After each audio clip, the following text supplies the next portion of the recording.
사랑하는 성도 여러분, 혹시 눈물로 밤을 지새워가며 간절히 기도해서 그 기도의 응답을 받아보신 경험이 있으십니까? 어떤 분은 가정의 형편을 놓고, 또 어떤 분은 거듭 낙방하는 이 취업 문제, 또 어떤 분은 오랜 기간 자녀가 없어 애통하며 하나님 앞에 기도하는 마음으로 나아갑니다. 그러다가 그 간절함에 기적처럼 큰 우리의 그 가정 가운데 문제를 해결해 주시거나, 원하던 직장의 문을 열어주시거나, 귀한 자녀를 허락해 주시는 응답을 경험하기도 합니다. 그때 우리는 마치 세상을 다 가진 그 감격을 누리며 하나님 감사합니다, 주님이 주신 응답입니다 라고 눈물로 고백할 때가 우리에게 종종 있습니다. 그런데 우리 신앙생활에는 참으로 고통스러운 역설도 함께 존재합니다. 간절히 기도해 얻은 그 하나님의 축복이 어느 순간 내 신앙을 옥죄는 그런 무서운 시험거리가 되기도 하기 때문입니다. 기적처럼 살아난 어떤 가정의 그 분위기가 너무 바빠져서 정말 생명 같던 주일 성수마저도 포기하고, 또 가족의 어떠한 그 분위기를 누리거나, 혹은 간절히 원해서 들어간 직장인데 그 자리를 유지하려 신앙의 양심을 속이고 세상과 불의와 타협하기도 합니다. 또 눈물로 얻은 그 귀한 자녀의 학업과 성공으로 인해서 어느새 하나님을 향한 예배는 뒷전으로 밀리고 우리의 자녀가 그 예배보다 더 앞선 모습으로 나아가기도 합니다. 그때 성령님께서 우리 마음 깊은 곳을 찌르듯이 이렇게 물어보십니다. 네가 정말로 나보다 이것들을 더 사랑하느냐? 나를 위해 이 가정을, 이 자리를, 이 자녀를 내어놓을 수 있느냐? 이때 아마 우리의 마음속에는 참으로 큰 혼란과 두려움들이 찾아올 것입니다. 하나님, 도대체 왜 그러세요? 이거 하나님께서 나에게 허락해 주신 선물이잖아요. 제가 얼마나 금식하며 간절히 하나님께 구했는데 이제 와서 전부 내어놓으라니요. 이걸 놓으면 제 인생은 마치 무너진 것처럼 여겨질지도 모릅니다. 하나님이 주신 선물이 도리어 하나님 자신보다 훨씬 더 커져버린 끔찍한 이 영적 모순의 순간이 우리에게 나타날 때가 있습니다. 오늘 본문 창세기 22장, 이 아브라함이 바로 이 신앙의 딜레마 한가운데 서 있습니다. 100세에 기적적으로 얻은 아들 이삭, 눈에 넣어도 아프지 않을 그 하나님이 친히 주신 응답의 열매, 그 자체가 바로 이삭이었습니다. 이 자녀를 얻기 위해서 오랜 기간 동안 방황을 했고, 또 갈등을 했고, 이 모든 것들이 끝나고 나서 비로소 이제 살만해진 그런 평안을 누리고 있는 그 절정에서 하나님은 아브라함에게 이해할 수 없는 명령을 하십니다. 창세기 22장 2절 말씀입니다. 여호와께서 이르시되 내 아들 내 사랑하는 독자 이삭을 데리고 모리아 땅으로 가서 내가 내게 일러준 한 산 거기서 그를 번제로 드리라. 이것은 단순한 고난이 아닙니다. 하나님께서 은혜로 허락하신 이 약속을, 하나님의 언약의 증거를 스스로 불태워 파괴하라는 가혹한 시험입니다. 우리의 삶에도 오늘 이 아브라함처럼 내가 가장 사랑하는, 또 의지하는 하나님께서 나에게 축복의 선물로 주신 그 모든 것들을, 그 이삭을 제단에 바쳐야 하는 황당하고 두려운 때가 찾아옵니다. 우리는 과연 이 이해할 수 없는 시험 앞에서 어떻게 반응을 해야 할까요? 오늘 아브라함과 이삭의 발자취를 우리가 함께 살펴보면서 이 두렵고 끔찍한 모순을 돌파하는 참된 순종이 어떠한 모습인지, 그 능력이 오늘 우리의 치열한 일상과 또 무너지는 우리의 내면 속에서 어떻게 나타나야 하는지 우리 말씀 속에서 함께 묵상하기를 소망합니다. 오늘 본문 1절을 보면 하나님께서 아브라함을 시험하셨다라고 기록합니다. 여기서 이 시험은 사탄이 주는 이 유혹과 다릅니다. 사탄이 주는 유혹, 이 템테이션은 우리를 넘어뜨리고 파멸시키기 위한 그러한 시험이지만, 하나님께서 우리에게 주시는 시험은 우리의 믿음의 이 불순물들을 제거하고 정결한 모습으로 하나님 앞에 나아가도록 하는, 빚어내시는 거룩한 연단의 과정이 바로 하나님께서 우리에게 허락하시는 시험입니다. 하나님은 이 아브라함의 마음 가장 깊은 곳을 찌르십니다. 2절 말씀을 보면 단순히 이삭을 바쳐라 라고 말씀하지 않으십니다. 내 아들, 내 사랑하는 독자 이삭이라고 점층적으로 그것을 강조하십니다. 70인 이 성경 말씀에 보면 이 독자라는 단어를 아가페토스, 사랑하는 자라고 번역했는데, 이것은 예수님께서 세례를 받으실 때 하늘에서 들려온 이는 내 사랑하는 아들이요 라는 이 음성과 정확히 일치하는 단어입니다. 그만큼 이삭은 아브라함의 전부였던 존재입니다. 그런데 사랑하는 성도 여러분, 이 명령이 당시 이 말씀을 듣는 백성들에게 얼마나 큰 충격이었는지 아십니까? 당시 이 가나안 땅에는 몰렉이라는 우상을 숭배하는 자들이 있었습니다. 이 우상을 숭배하는 자들은 자기 자식을 불태워 인신제사를 드리는 그런 풍습이 있었습니다. 아마 아브라함은 하나님의 그 명령을 듣고 나서 엄청난 혼돈과 끔찍한 그 혼란 가운데 빠졌을 것입니다. 내가 평생을 걸고 섬겨온 이 여호와 하나님마저 저 잔인한 가나안 이방 신들과 똑같은 방식의 요구를 해 오셨기 때문입니다. 그리고 이삭을 통해 천하 만민이 복을 받으리라 라고 말씀하셨던 그 약속이 다 거짓말처럼 여겨졌을지도 모르겠습니다. 자기 아들을 불태워야 하는 단순한 윤리적 딜레마가 아니라 자신이 믿어온 하나님의 선하심에 대한 거대한 자기의 믿음의 이 충돌이 있었던 겁니다. 어느새 아브라함의 마음속에는 하나님보다 이삭이 더 커져 있었을지도 모릅니다. 언약의 선물이 이 언약의 주관자를 밀어내고 영광의 보좌를 차지해 버린 그 아브라함의 모습이었을지도 모르겠습니다. 그래서 하나님은 명령하십니다. 내 사랑하는 우상 이삭을 제단에 바쳐라. 사랑하는 성도 여러분, 이것은 하나님께서 아브라함을 파멸시키기 위해서 허락하신 시험의 문제가 아닙니다.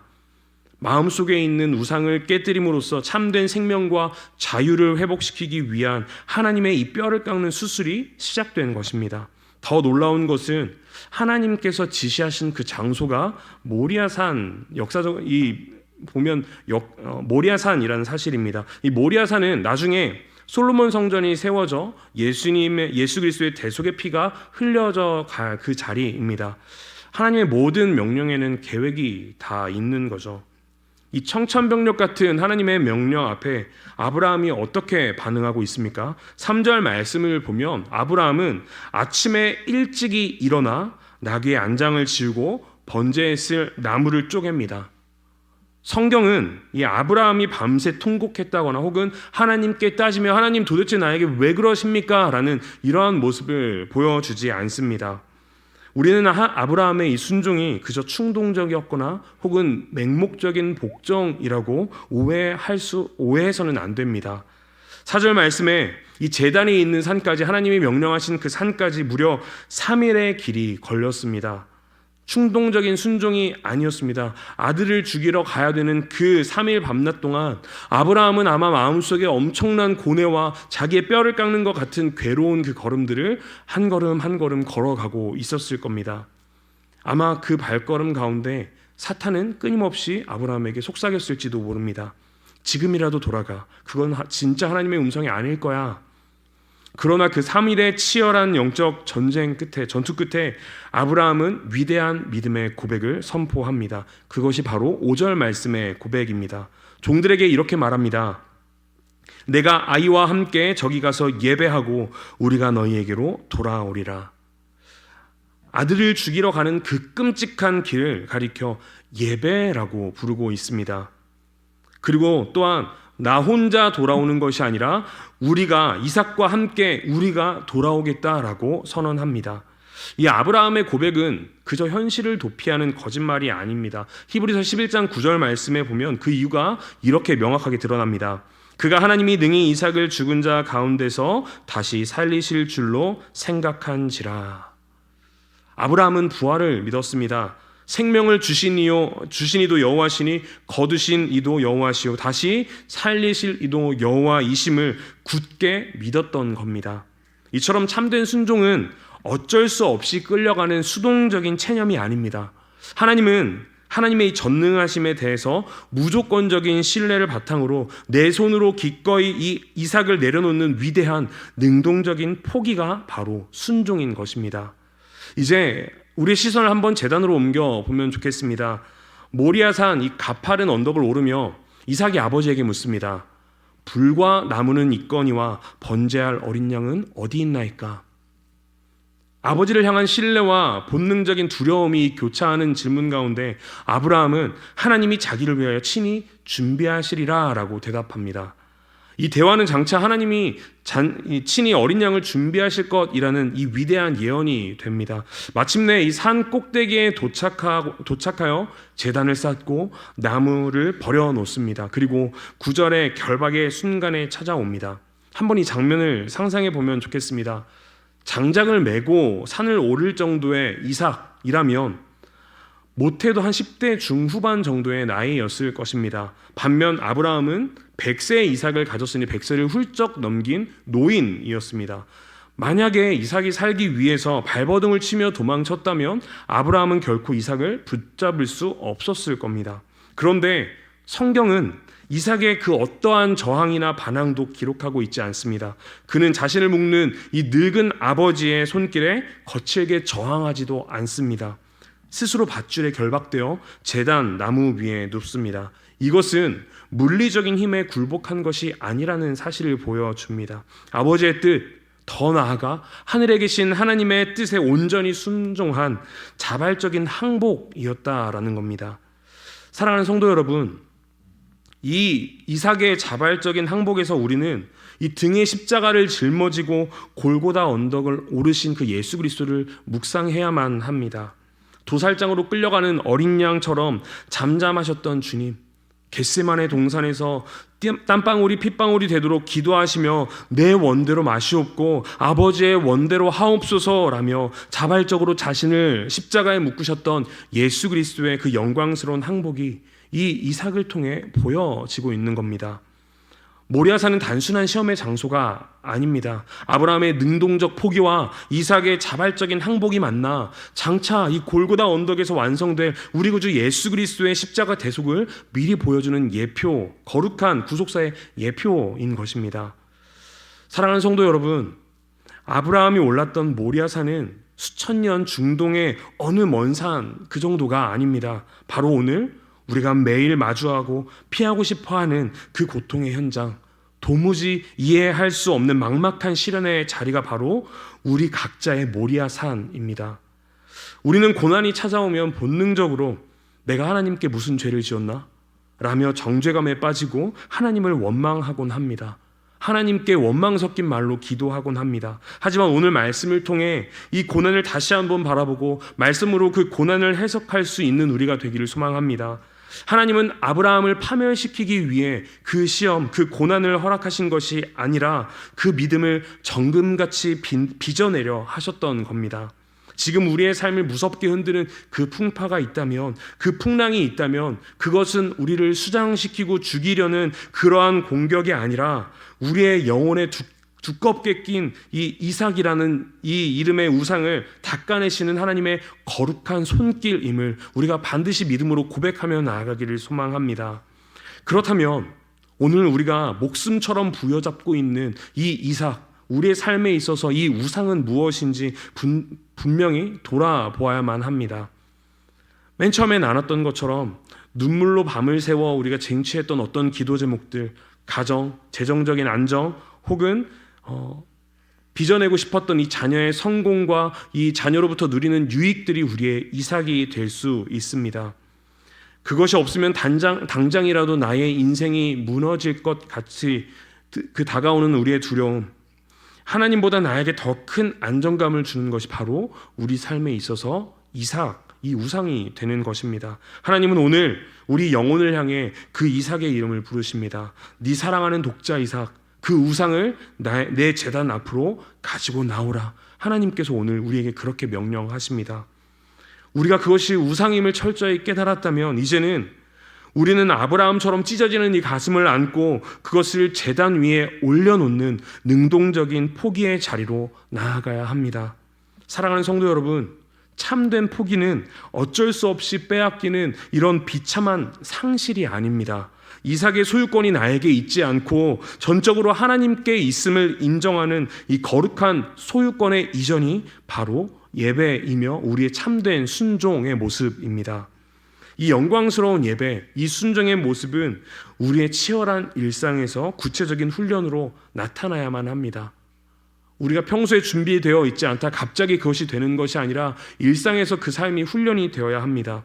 내 대리만족의 도구가 되어버린 어떤 것들, 자녀들이나 또 우리의 일상의 어떤 것들을 보며 하나님, 이 아이의 진짜 아버지는 하나님이십니다. 이 모든 재물의 진짜 주인은 하나님이십니다. 우리의 모든 소유를 하나님께 고백하는 훈련이 우리에게 필요합니다. 우리의 눈물로 그것들을 고백하며 과도한 내 손에 쥐려고 했던 그 통제권을 하나님 앞에 내려놓는 훈련, 이것이 우리에게 필요합니다. 사업의 벼랑 끝에서도 재정의 주인이 하나님이심을 선포하며 기꺼이 주님이 주신 그것들을 나누며 주님께 올려드리며 결단하시기를 도전합니다. 직장에서 부당한 손해를 보더라도 세상의 불의와 타협하지 않고 하나님의 공의를 선택하기를 소망합니다. 우리가 눈물로 포기한 그 빈자리에는 결코 허무함이 남지 않을 것입니다. 하나님은 그 빈자리에 여호와의 일에 벅찬 은혜를 가득 채워줄 것입니다.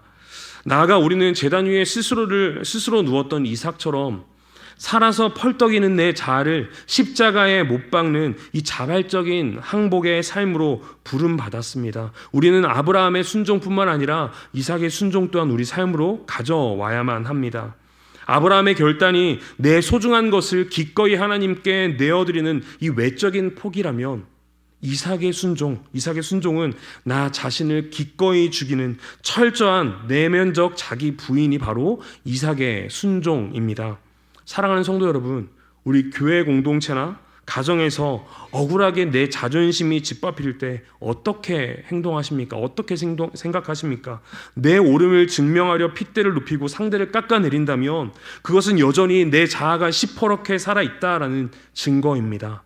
참된 이삭의 영성은, 참된 이삭의 믿음과 이 이삭의 순종은 억울하고 피가 거꾸로 솟아오르는 것 같은 그런 상황 속에서도 하나님의 선하신 주권을 신뢰하는 믿음이 필요합니다. 기꺼이 침묵의 제단에 나 자신을 눕혀놓고 결박당하는 이러한 도전이 우리의 삶 가운데 필요합니다.